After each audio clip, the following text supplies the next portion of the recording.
स्वागत है आप लोगों का हमारे चैनल पे। देखिए, हम आपको हमेशा की तरह बताते हैं, यहाँ पे प्रीवियस ईयर जीएस पढ़ाते हैं हम लोग। प्रीवियस ईयर जीएस और हिंदी की क्लास इसमें जो कि पीवाईक्यू बेस होती है वो करते हैं। यहाँ पे आपको क्वेश्चन जो देखने को मिलेंगे जो यूपी ट्रिपल एससी में आए हुए हैं, जो कि पीसीएस में आए हैं। यूपी ट्रिपल एससी का मतलब यह है कि जहाँ पे अपना लेखपाल है, बीडीओ है, यूपी ट्रिपल एससी पेट है, जितने भी यूपी ट्रिपल एससी की भर्ती आती है उनमें सबसे क्वेश्चन उठाए जाते हैं। ठीक है, रेलवे में जो भी क्वेश्चन आए वो होंगे, एसएससी में जो आए हैं वो भी होंगे, पुलिस में जो आए हैं वो भी होंगे। सारे प्रश्न यहाँ शामिल किए जाते हैं। सभी प्रश्नों की व्याख्या अच्छे से की जाती है। प्रत्येक दिन क्लास होती है जिसको आप लोग छोड़े नहीं, रोज देखें। जब आप लगातार क्लास देखेंगे तो यहाँ पे क्वेश्चन जरूर मिलेंगे। और देखिए, क्वेश्चन का लेवल एकदम यहाँ पे हाई देखने को मिलेगा।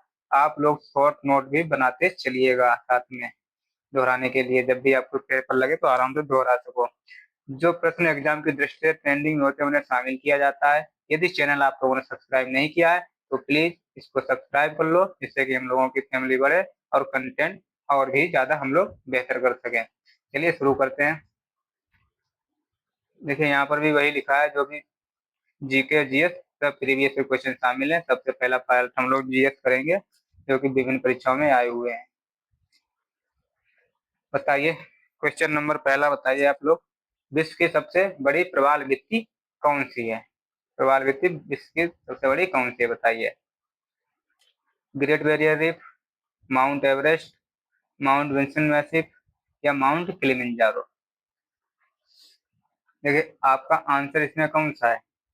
सबसे बड़ी ग्रेट बैरियर रीफ है, माउंट ग्रेट बैरियर रीफ, जो कि कहाँ पे है?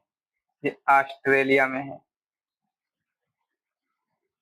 ठीक, ये है ऑस्ट्रेलिया।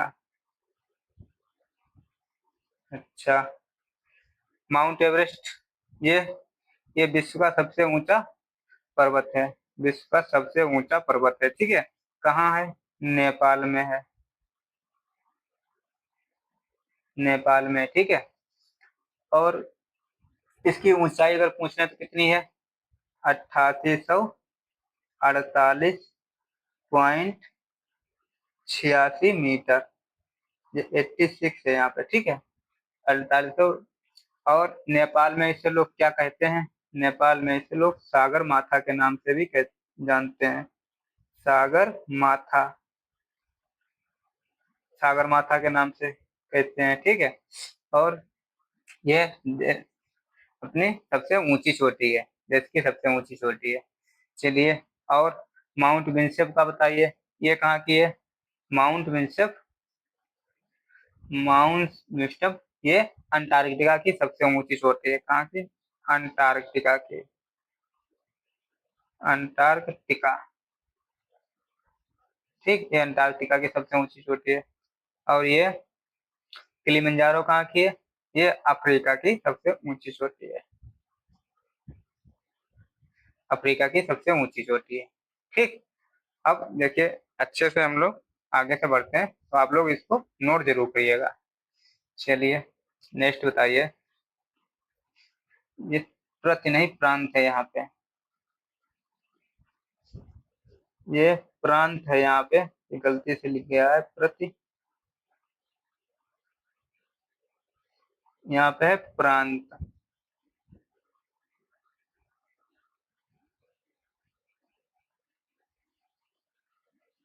प्रांत में द्वैध शासन किस अधिनियम से लगा था? बताइए, प्रांत में द्वैध शासन किस अधिनियम से लगा था? 1909, 1919, 1935 या 1858? देखिए, इसका आंसर है, प्रांत में द्वैध शासन लगा था 1919 के अधिनियम से। ठीक, अच्छा, ये लगा था 1919 के अधिनियम से। और 1935 में क्या हुआ था? 1935 में प्रांतों का द्वैध शासन अंत हो गया था, हटा था। यहाँ पे द्वैध शासन हट गया था 1935 के अधिनियम से, द्वैध शासन हट गया था। ठीक, 1909 में क्या हुआ था? 1909 में क्या हुआ था? सांप्रदायिक निर्वाचन हुआ था। सांप्रदायिक निर्वाचन और मार्ले मिंटो एक्ट आया था। मार्ले मिंटो एक्ट,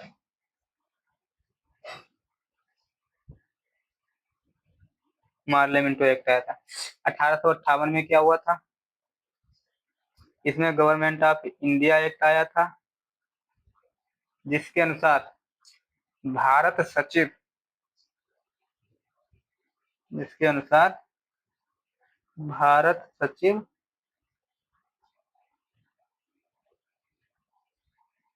नया, भारत सचिव ये पद, नया पद सृजित हुआ था, नया पद बनाया गया था या सृजित हुआ था। ठीक, गवर्नमेंट ऑफ इंडिया एक्ट 1858 में। तो 2007 में प्रांतों में लागू हुआ 1919 में, और हटा कब? 1935 में भारत सरकार अधिनियम से। और 1909 काहे के लिए है? 1909 में सांप्रदायिक निर्वाचन आयोग और मार्ले मिंटो एक्ट। ठीक, आगे बढ़ते हैं हम लोग। देखिए, काला पानी तथा लिपुलेख विवाद किन देशों के मध्य में है? भारत चीन भूटान, भारत बांग्लादेश, भारत मालदीव या भारत नेपाल? बताइए इनमें से किसमें है? देखिए, भारत और चीन और भूटान के बीच में विवाद कौन सा है? भारत चीन और भूटान के बीच में डोकलाम विवाद है। सभी महत्वपूर्ण है, सभी आए हुए हैं, आप लोग नोट कर लीजिएगा। डोकलाम विवाद। ठीक, भारत बांग्लादेश के बीच में कौन सा विवाद है? भारत बांग्लादेश, एक तो फरक्का बांध का विवाद है इसमें, फरक्का बांध,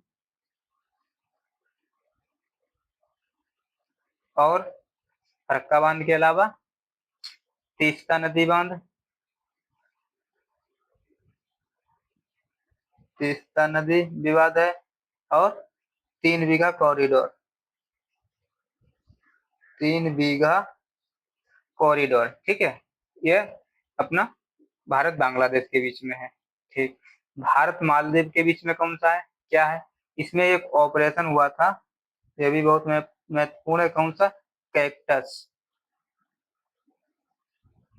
ये पूछा जाता है कैक्टस ऑपरेशन किसके बीच में हुआ था और कब हुआ था? 1988 में। ठीक, अच्छा, और ये काला पानी और लिपुलेख विवाद भारत और नेपाल के बीच में है। आपका आंसर ये हो जाएगा सही। ठीक, चलिए आगे बढ़ते हैं हम लोग। निम्नलिखित में से भूटान की मुद्रा कौन सी है? आपसे भूटान की मुद्रा पूछी गई है। भूटान की मुद्रा, रिवेनबिया, टका, नोबल ट्रम या क्यात? देखिए, ये रिवेनिया कहाँ की है? यह है यूक्रेन की, यूक्रेन की। अगर इसकी कैपिटल, राजधानी पूछे तो राजधानी कहाँ है इसकी? राजधानी कहाँ है यूक्रेन की? कीव। ये पूछा जा सकता है, विवाद में रहा यूक्रेन, आप लोग ध्यान से नोट करिएगा। टका कहाँ की है? टका है बांग्लादेश की। मुद्रा क्या है इसकी? ढाका, आप लोगों को पता होगी। अब ये न्यू गुलट्रम कहाँ की है? ये रही भूटान की। और राजधानी क्या है इसकी? थिम्पू। ठीक, और कियात कहाँ की है? कियात म्यांमार की है, म्यांमार। और राजधानी क्या है? नापिता, राजधानी है नापिता। तो आपका आंसर कौन सा? न्यू गुलट्रम, ये भूटान की मुद्रा है। चलिए आगे बढ़ते हैं हम लोग। अच्छा, इसके साथ एक सेकेंड, थाईलैंड की मुद्रा और राजधानी दोनों बता दीजिए आप लोग। थाईलैंड की मुद्रा और राजधानी।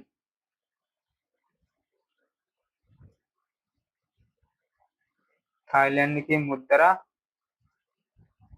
और राजधानी,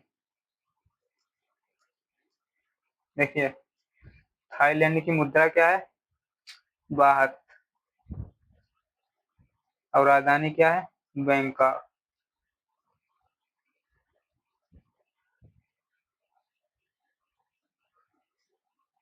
ठीक, चलिए आगे बढ़ते हैं हम लोग।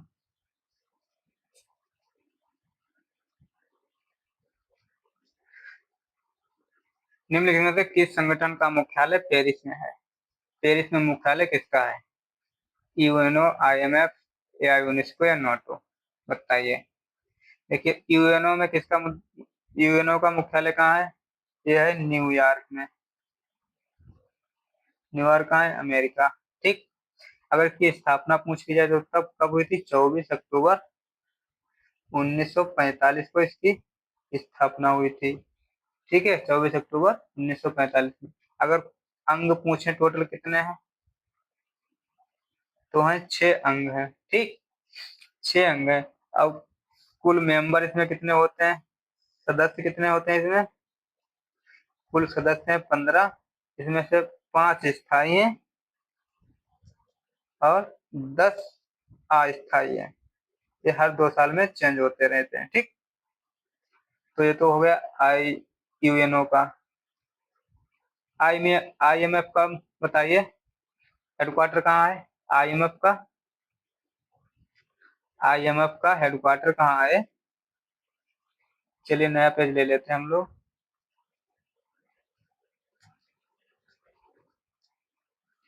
IMF, इसके साथ आप विश्व बैंक के साथ में जोड़ लीजिए। विश्व बैंक, दोनों का हेडक्वार्टर है वाशिंगटन डीसी। Washington DC. इन दोनों को जुड़वा बहन भी कहते हैं, जुड़वा बहन भी कहते हैं। ठीक है, और स्थापना अगर पूछ ली जाए इनकी तो स्थापना कब हुई थी? स्थापना इसकी हुई थी, बताइए कब? 1944 में। ठीक, और आईएमएफ की मुद्रा क्या है? आईएमएफ की मुद्रा है SDR। ठीक है, अब इसके बाद यूनेस्को का बताइए। यूनेस्को, यूनेस्को, यूनेस्को का बताइए, इसका हेडक्वार्टर कहाँ है? इसका हेडक्वार्टर है पेरिस। ठीक, नाटो का बताइए आप लोग। नाटो का, नाटो का बताइए। नाटो की स्थापना कब हुई थी? 1949 में। ठीक, 1949 में हुई थी। और टोटल इसमें सदस्य कितने देश हैं? टोटल देश हैं 32। अब 32वां अगर पूछा जाए आपसे तो कौन सा है? 32वां है स्वीडन। ठीक, तो आपसे इसमें अब सवाल क्या था आपका? हेडक्वार्टर पेरिस, पेरिस में किसका हेडक्वार्टर है? यूनेस्को का। अभी आपको मैंने बताया। ठीक, ये रहा आपका आंसर। चलिए आगे बढ़ते हैं।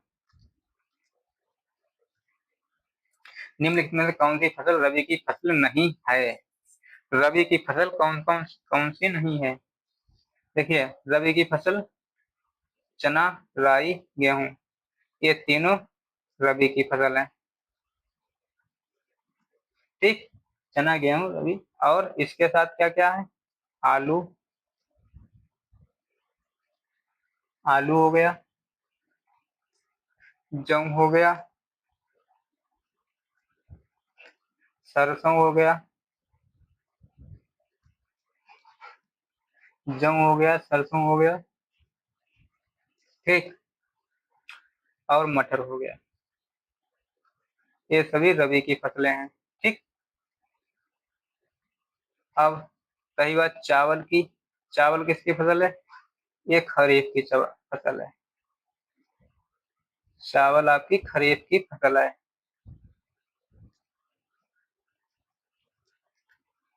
खरीफ की फसल है।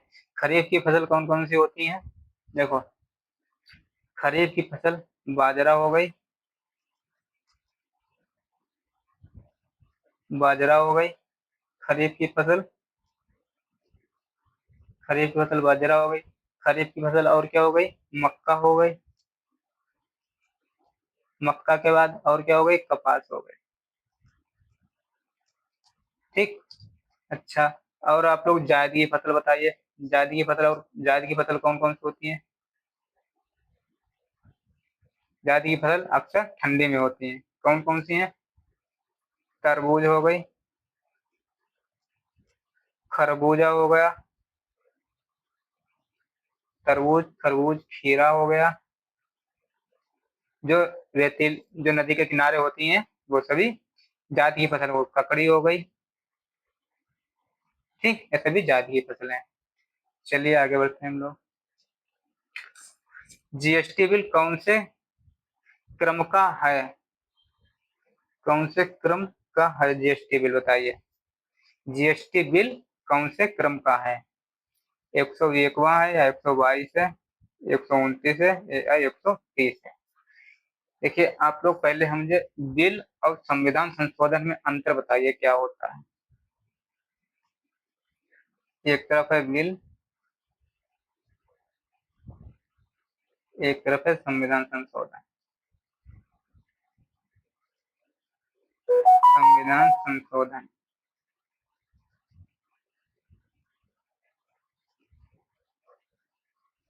देखिए बिल क्या होता है? बिल कभी भी साधारण बहुमत से, साधारण बहुमत पास होता है। ठीक, ये विशेष बहुमत से पास होता है। बिल, जब बिल पर, बिल दोनों सदनों से, राज्यसभा और लोकसभा से पास होगा, राज्यसभा प्लस लोकसभा, और जब ये दोनों जगह से पास होगा, इस पर जब भी, जब राष्ट्रपति साइन कर देगा, तब ये संविधान संशोधन कहलाएगा। ठीक, इसका ये अंतर होता है। जब कोई भी बिल कोई भी लागू तो लाया तो चाहे जा सकता है, लेकिन संविधान संशोधन वो जब ही बनेगा उस बिल पे जब राष्ट्रपति साइन कर देगा। चलिए अब क्वेश्चन पे चलते हैं हम लोग। जीएसटी बिल कौन से क्रम का है?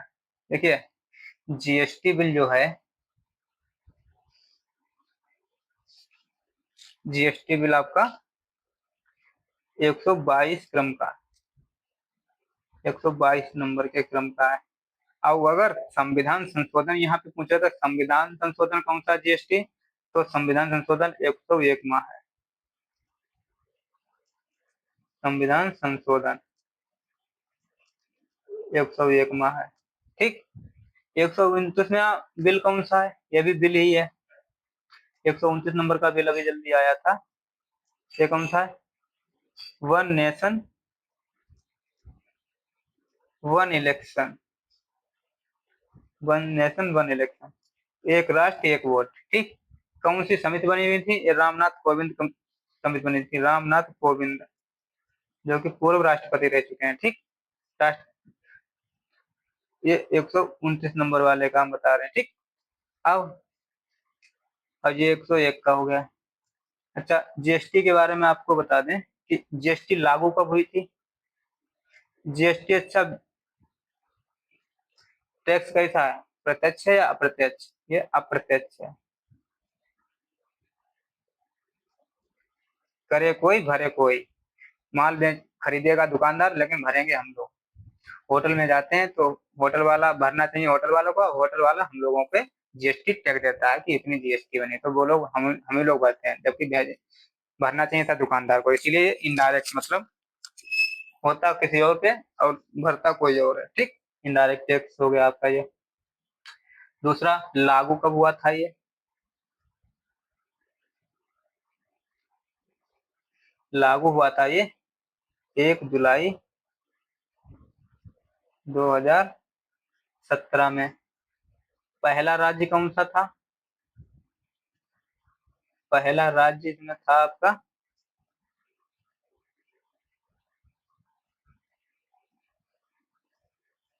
असम। ठीक, असम पहला राज्य था। और जीएसटी काउंसिल कहाँ पे, कौन से अनुच्छेद में है? जीएसटी काउंसिल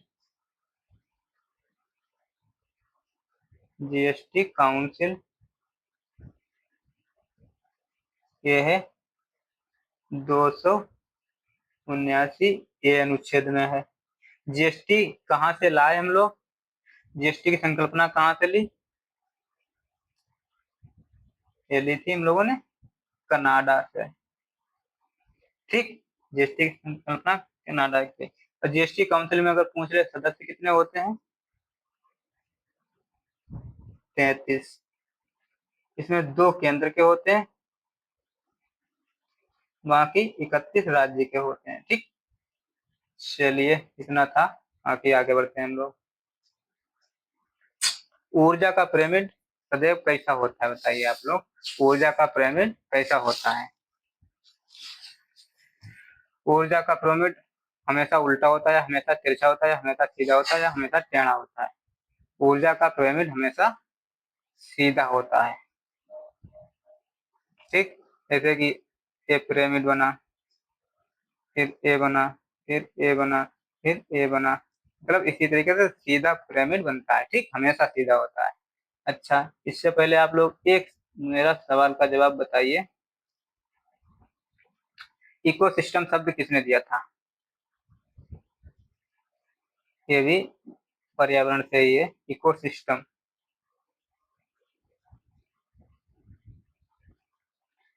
शब्द किसने दिया था? और चिपको आंदोलन कब और कहाँ हुआ था? ये 2 आंसर बताए। चिपको आंदोलन कब और कहाँ हुआ था? देखो, इकोसिस्टम दिया था टेंसले महोदय ने। ये सभी क्वेश्चन आए हुए हैं और बराबर पूछे जाते हैं। चिपको आंदोलन उत्तराखंड में हुआ था, 1973 में हुआ था। और किसने शुरू किया था? श्री सुंदरलाल बहुगुणा ने। पेड़ काटने से बचाए थे इन्होंने, सुंदरलाल बहुगुणा। कोई भी क्वेश्चन कभी भी एग्जाम हॉल में देखने को मिल सकता है। चलिए, 500 और 1000 के नोट का विमुद्रीकरण कब हुआ था बताइए? विमुद्रीकरण कब हुआ था? विमुद्रीकरण का मतलब होता है नोटबंदी। नोट बंदी टोटल कितने बार हो चुकी है? 3 बार अभी तक। कब कब हुई थी? 1946 में हुई थी, तब हम लोग आजाद नहीं हुए थे।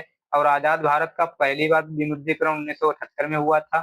ठीक, तो ये तो 2 हो गए, 1946 और 78।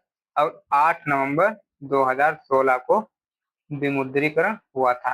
ये आंसर बिल्कुल सही है। ठीक, अच्छा, जब आजाद भारत में विमुद्रीकरण हुआ था तो उसमें पीएम कौन थे? अगर क्वेश्चन पूछा जाए आपसे, पीएम इस समय कौन थे? पीएम प्रधानमंत्री। प्रधानमंत्री जब थे उसमें मोरारजी देसाई। मोरारजी देसाई। ठीक, 8 अब इसकी बात कर लेते हैं, 8 नवंबर 2016 की। 8 नवंबर 2016 में बताइए, जब नोटबंदी हुई थी तो आरबीआई गवर्नर कौन था? आरबीआई गवर्नर कौन था? आरबीआई गवर्नर कौन था? उर्जित पटेल। उर्जित पटेल थे। ठीक, अगर वित्त मंत्री की पूछा, अगर क्वेश्चन आपसे पूछा जाए कि वित्त मंत्री कौन थे उसमें? वित्त मंत्री, वित्त मंत्री थे अरुण जेटली। अरुण जेटली। और प्रधानमंत्री कौन थे? भाइयों और बहनों वाले हमारे मोदी जी। ठीक, अच्छा, एक तारीख आपके सामने दिख रही है, 19 मई 2023। इस समय क्या हुआ था? 19 मई 2023 को क्या हुआ था बताइए? इस समय 2000 के नोट वापस लिए गए थे। बंद नहीं हुए थे, वापस लिए गए। ठीक, मोदी जी ही थे। चलिए एक और इकोनॉमिक्स से, मुद्रा का अवमूल्यन कब हुआ, कब नहीं हुआ। मुद्रा का अवमूल्यन कब नहीं हुआ, नहीं हुआ पूछ रहा है। अवमूल्यन का मतलब होता है मुद्रा की वैल्यू कम होना। ठीक, मुद्रा की वैल्यू मतलब कब कम नहीं हुई थी और कब कब कम हुई थी। देखिए मुद्रा की वैल्यू 1949 में भी कम हुई, 1966 में भी कम हुई, 1991 में भी कम हुई थी। ठीक, और 1978 में क्या हुआ था,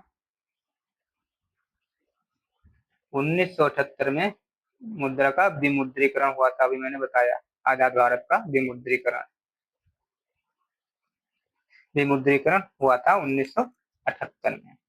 ठीक, 1978 में ही मैंने बताया कि इसी समय मोरारजी देसाई पीएम थे, मोरारजी देसाई पीएम थे। ठीक, चलिए आगे बढ़ते हैं।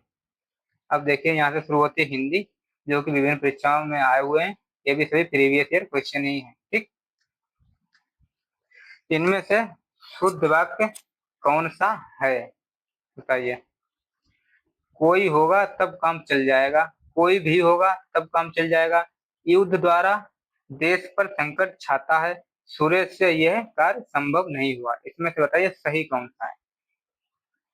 देखिए ये तो गलत है। क्यों, सुरेश से यह काम संपन्न नहीं हुआ, सुरेश से नहीं, यहाँ पे सुरेश से की जगह पे आप सुरेश ने कर दीजिए और संपन्न हुआ की जगह पे संपन्न किया कर दीजिए, तब सही हो जाएगा।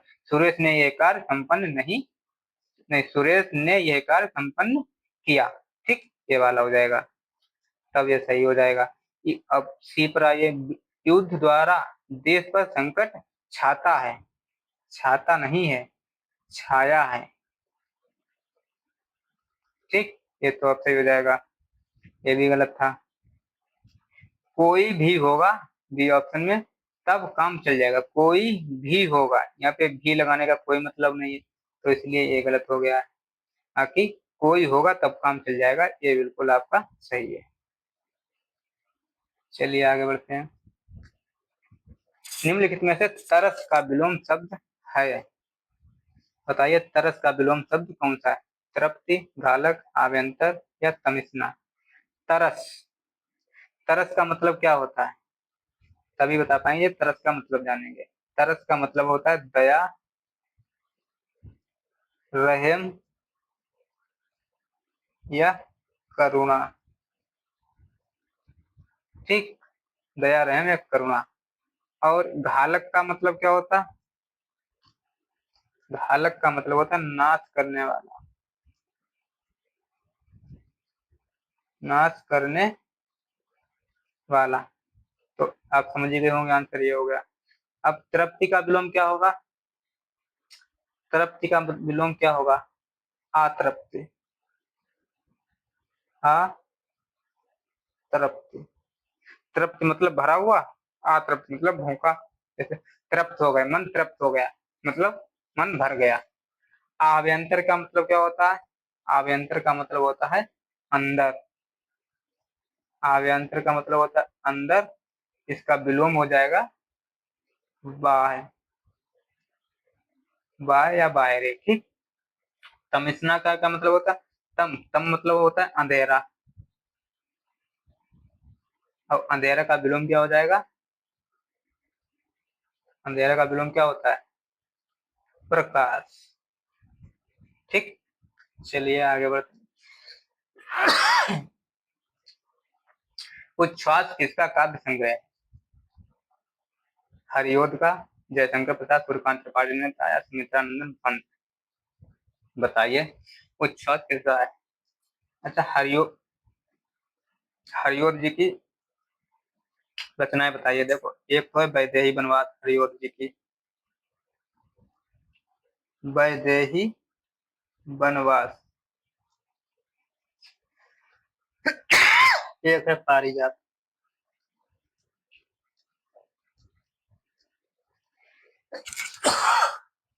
एक है पारिजात। जयशंकर प्रसाद की कौन सी है,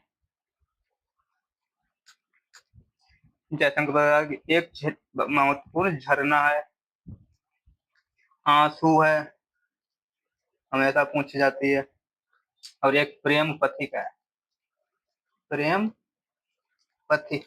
ठीक। सूर्यकांत त्रिपाठी निराला जी का बताइए, यानी कि बेला है और आराधना है। बाकी आंसर आपका सुमित्रानंद बनता है। चलिए आगे बढ़ते हैं। सोद्देश्य का सही संधि विच्छेद है। सो उद्देश्य, सोदेश का सोदेश्य, शोध प्लस देश, सो प्लस उद्देश्य, या सो प्लस उद्देश्य, बताइए। एक यहाँ पे गड़बड़ है, एक जगह पे सा उद्देश्य भी है। सो उद्देश्य दो जगह पे करने से आप लोग सा उद्देश्य भी कर लीजिए। एक ये सा उद्देश्य है, ठीक, सा प्लस उद्देश्य। बताइए इसमें से सही क्या है। देखिए मैंने आपको बताया था संधि विच्छेद करने से पहले आप लोग हमेशा एक चीज दिखाना कि जब भी उसे तोड़ेंगे तो का दोनों तरफ का एक शाब्दिक अर्थ निकलेगा, ये नहीं कुछ भी तोड़ के रख दिया। देखिए सो उद्देश्य, सो का मतलब क्या है, उद्देश्य का मतलब क्या है, कुछ भी नहीं है। ठीक, सो का भी मतलब कुछ नहीं है और देश का मतलब भी कुछ नहीं, तो इसलिए ये गलत है। शोध और प्लस देश क्या होता है, कुछ भी नहीं होता। सो प्लस उद्देश्य, उद्देश्य का तो मतलब होता है उद्देश्य, मगर सो का मतलब कुछ नहीं होता। सा मतलब क्या होता है, सहित, और उद्देश्य का उद्देश्य जानते हैं, तो उद्देश्य सहित। ठीक, इसका अर्थ निकल के आ रहा है उद्देश्य सहित, बिल्कुल दोनों का अर्थ निकल के आ रहा है, तो आंसर ये हो जाएगा। ठीक।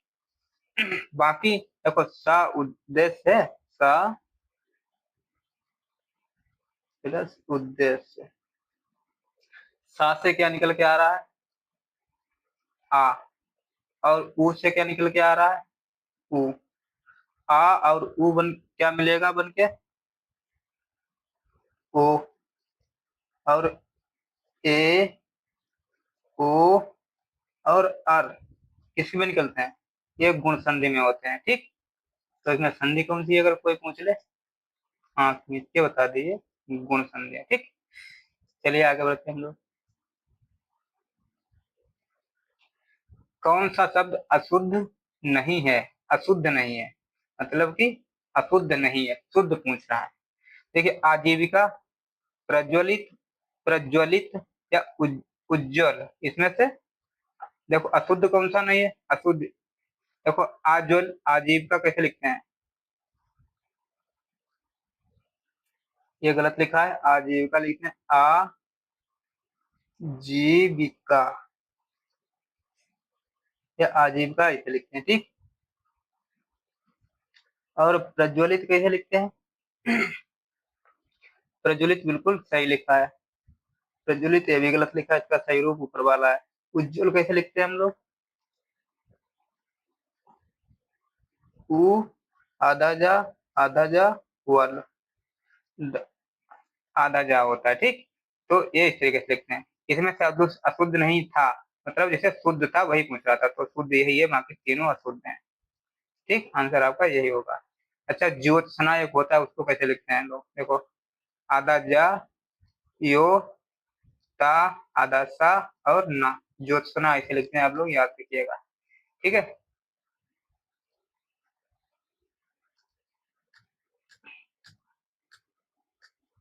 बाकी बताइए क्लास कैसी लगी, लाइक करिएगा अगर अच्छी लगी हो, आपके लाइक हो तो इसमें कमेंट करके, और प्लीज सब्सक्राइब नहीं किया तो सब्सक्राइब जरूर कर लो, जल्द से जल्दी हम लोगों का फैमिली बढ़े, जिससे कि और मजा आए पढ़ाने में और पढ़ने में। धन्यवाद साथियों।